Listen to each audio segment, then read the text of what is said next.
Diaspora, c'est lui-même qui est première source de revenus du pays, à plus de 4 milliards de dollars par an. La caille n'est pas bon, on est obligé de courir, mais côté là, vivre là, rien pas douce non plus. Ça a fait en République dominicaine, non?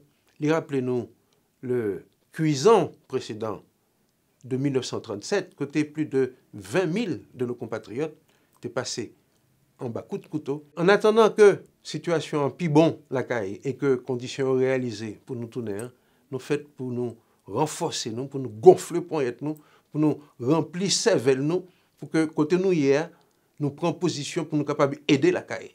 Nous allons faire une monde qui s'appelle Casino.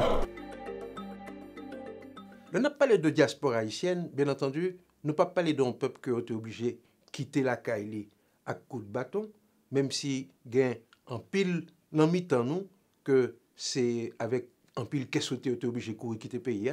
Disons que puis faut nous-mêmes c'est choisir te choisir parti. Soit avion te prend, c'est peut-être parfois on bus nous te prend pour nous traverser frontières pour nous dans la République dominicaine, mais disons que nous c'est nous-mêmes qui t'ai fait démarche pour nous traverser frontières. Là, on a parlé de diaspora haïtienne, on a parlé de environ 3 millions à 3 millions et demi de monde. C'est-à-dire que 2 millions de monde qui fait en d'un pays et qui quittent à le vivre en l'autre côté, plus environ 1,5 million de monde qui, soit papa, soit maman, soit grands-parents, soit arrière-grands-parents même, t'es fait en Haïti et que moun sa yo continue précisément à parler créole, à manger du riz coulé à pois, à manger griot, à boire clairin, à danser compas. Ça veut dire que diaspora haïtienne, c'est une catégorie moun qui, longtemps après que été cassé code avec pays natal là, continuer à vivre à l'étranger avec une identité que c'est la caille des sorties. Et moun sa yo, faut que nous capables de dire que yo repartis dans le monde de façon inégale. Diaspora plus importante, c'est aux États-Unis. Plus d'1 million Haïtiens répartis entre New York et Miami sur toute façade orientale pays. Gain à peu près 400 à 500 000 qui vivent en République dominicaine, avec descendants qui peut-être aujourd'hui touchent près de 800 000 personnes. Et diaspora, ça, c'est deuxième diaspora en importance que lié. Nous sommes capables de dire tout, il y a un pile haïtien, mais il n'y a pas répertorié comme tel, mais en tout cas, il y a 1 million de Cubains d'origine haïtienne, moun qui l'a depuis la fin du 19e siècle et qui, à travers donc, un siècle de durée, conservé langue, continuer à parler créole, à danser calenda, à danser matinique, comme si c'est la caille yoté. Troisième diaspora, c'est diaspora au Canada, au Québec en particulier, côté haïtien, joignent une certaine familiarité avec la langue française, la réalité francophone province. Un quatrième élément de diaspora, c'est la France de façon générale, en y incluant les départements français d'Amérique. C'est à peu près 100 000 personnes qui sont répartis en Guyane, Île-de-France, Martinique, Guadeloupe, pour caractériser la réalité ça. Et puis, une diaspora importante tout dans la partie française de Saint-Martin. Plus récemment, nous joignons un élément nouveau dans la diaspora, ça, géographiquement parlant, c'est le cône sud de l'Amérique, avec, à partir des années 2000, un important contingent qui dirige vers d'abord le Brésil, puis le Chili, côté gain plus de 200 000 Haïtiens qui vivent depuis les années 2015-2018 par là. Donc, géographiquement, son diaspora dispersée, son diaspora qui est échelonnée sous une période qui va de la fin du 19e siècle, c'est-à-dire au moment où Cubains, Dominicains a créé première grande plantation de canne à sucre et qu'il n'y a pas de main-d'œuvre et que c'est la caille qui vient chercher. Ça pourrait prendre la forme de contrats saisonniers côté des brasseros haïtiens pour le couper canne, pour la romane, pour la havane, souvent sous des contrats sous 5 ou 6 mois. Après ça, tourner la caille avec un petit pécule pour venir vivre. Mais Haïti, la même époque, ça, fin 19e siècle, ça, c'est un pays d'immigration, le tout. Parce que tu as en pile commerçants allemands, italiens, mais aussi des Levantins, j'ai dit, des Syriens, des Libanais, qui, entre les années 1880 et 1910-1915, prend pied en un pays pour capable de faire commerce dans des secteurs côté haïtiens pour qu'il y ait des compétences pour ça. Mais pendant toute première moitié 20e siècle, là, nous sommes capables de dire que, à part paysans qui ont coupé canne à Cuba ou bien en République dominicaine, la situation migratoire là, est relativement stable. À partir des années 1957-60, sous la double poussée à la fois politique de la répression de la dictature, qui peut chasser les élites, qui peut croiper bourgeois, qui peut croiper moun éclairé, parce que yo pas d'accord avec le principe présidence à vie que papa adopté mettait en place là, d'une part. Et puis tout, c'est le moment que première vague de départ de Haïtiens pour le fait vers les Bahamas, notamment Haïtiens pour commencer à prendre bateau de façon illégale pour aller établir leurs îles Sao, pour leurs îles turques, parce que c'est là qui est plus facile pour eux. À partir des années 60, nous sommes capables de dire que le flux de départ là, pas jamais campé. Au contraire, il est accéléré avec l'apparition de nouvelles destinations. L'Afrique, par exemple, qui, au lendemain des indépendances, pour accueillir un contingent important de techniciens, de professeurs, d'enseignants, de médecins haïtiens, qui pourraient remplacer les anciens colons qui deviennent indésirables à partir du moment que dans des pays tels que le Zaïre, tels que le Congo, le Gabon, ils étaient décidés nationaliser secteur clé de l'éducation, de la santé. Et c'est Haïtiens qui étaient gain compétences et qui étaient gain cool tout, pour être capable de remplacer Blanc Sao sans ça pas paraître en nouvelle colonisation. Et je crois tout que Haïtiens Sao, ils ont senti qu'ils étaient investis dans une mission patriotique parce que c'était le retour vers l'Afrique de ces enfants, mais avec des compétences, avec un savoir-faire et on empathie pour les nouvelles indépendances africaines qui te permettent de garder l'avenir avec une certaine fierté. Dans les années 70, flux Sao pour développer en direction de la Floride, avec Sao Paulo les boat people. C'est la période tout qui prend ouais, on paquet haïtien prend route pour aller en Guyane, côté il prend route vers la France métropolitaine un peu plus tard dans les années 80, 90.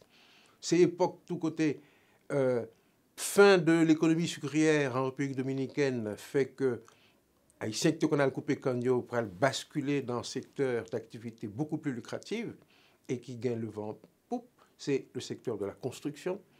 Et je dis où viennent plus Haïtiens dans la maçonnerie, dans la construction, que Haïtiens qui ont coupé canne dans les batailles.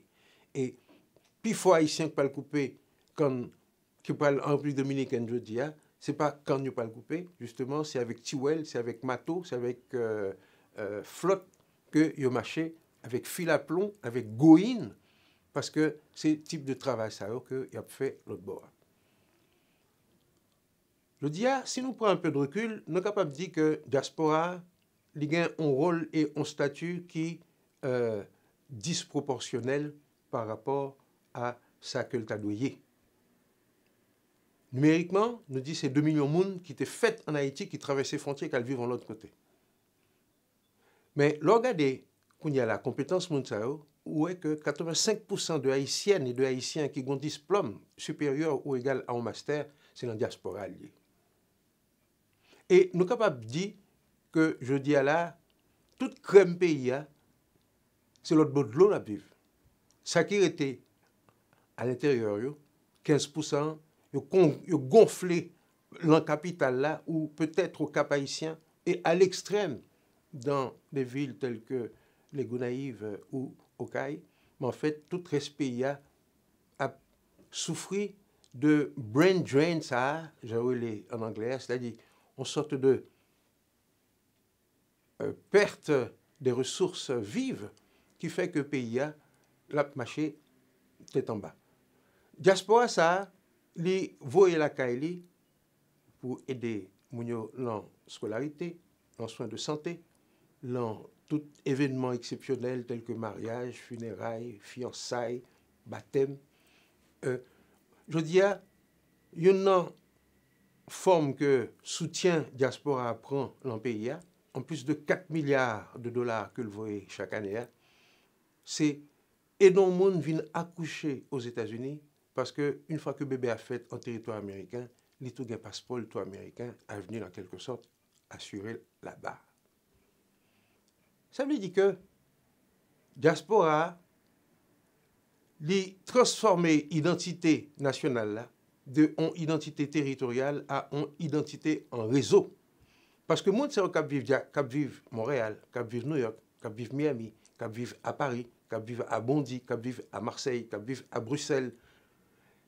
Il y a toujours le sentiment que, pour paraphraser toutes ces ouvertures, on racine profonde et nombreuses qui continuent attachées au pays natal. Là. Soit que vous avez soit que vous avez conseil, soit que tout simplement, vous aidez les gens qui viennent joindre dans le pays étranger côté à vivre là. Diaspora a un lien organique, un lien matriciel avec le pays natal. Là. Sur le plan culturel, par exemple, vous pourrez que toi qui artiste, c'est à l'étranger à vivre. Je n'ai pas besoin de citer non personne. Et nous connaissons que Grand Pile là-dedans, ce n'est pas de gaieté de cœur que vous faites. C'est tout simplement que la situation dans le pays fait que il n'y a pas qu'à arrêter. Diaspora, ça, en dépit de rôle sur le plan musical, sur le plan littéraire, sur le plan même des arts plastiques, côté plus grand, plus bon, est obligé de courir à le vivre à l'étranger, li chita sous ça ne capable un couteau filé de bord. Au sens que la caille n'est pas bon, on est obligé de courir, mais côté là, vivre là, on n'est pas douce non plus. Nous sommes capables de prendre exemple, par exemple, de Haïtiens qui vivent aux États-Unis, à Springfield, dans l'Ohio, par exemple, qui est obligé à défendre tête, dit non, il n'y a pas manger chat, non, il n'y a pas manger chien, non, il n'y a pas qu'un oiseaux dans le parc pour plumer, parce que un candidat à la présidence décrétait que Montréal sont bandes sauvages qui venaient pour troubler l'ordre public dans un pays de blancs paisibles. Donc, on est capable de penser tout à la République dominicaine, côté, depuis mois octobre 2024, le gouvernement prend décision de rapatrier 10 000 Haïtiens par semaine. Pardon. Mais jusqu'à présent, c'était 5 000 déjà qui ont été rapatriés par année, ce qui fait 250 000 Haïtiens rapatriés la Caillou entre 2023 et 2024. Alors, attendez des chiffres comme ça. L'organe des témoignages visuels qui montrent dans quelles conditions les gens ont arrêté, souvent sur la couleur de la peau, sur le faciès, parce que tout simplement, ils ont décidé que Mounsa, Moreno, ça, j'ai désigné, il n'est pas capable dominicain parce qu'il n'est pas semblé ça. Ben, ça fait que, gampil 10 000 Mounsa que dominicain a voué, nous, gampil là-dedans, c'est dominicain, oui. Gampil là-dedans, c'est jamaïcain, oui. Gampil là-dedans, c'est américain, oui, mais sauf que ce sont des mondes que pour tellement noirs, tellement foncés que ils prennent pour haïtien. Ça veut dire que ça qu'a fait là, nous montre nous que diaspora, en dépit du fait que c'est lui-même qui est première source de revenus du pays, plus de 4 milliards de dollars par an, davantage que l'aide publique au développement, davantage que les investissements directs de l'étranger. Eh bien, diaspora ça, côté là, vivre là, il n'a pas véritablement fait chital.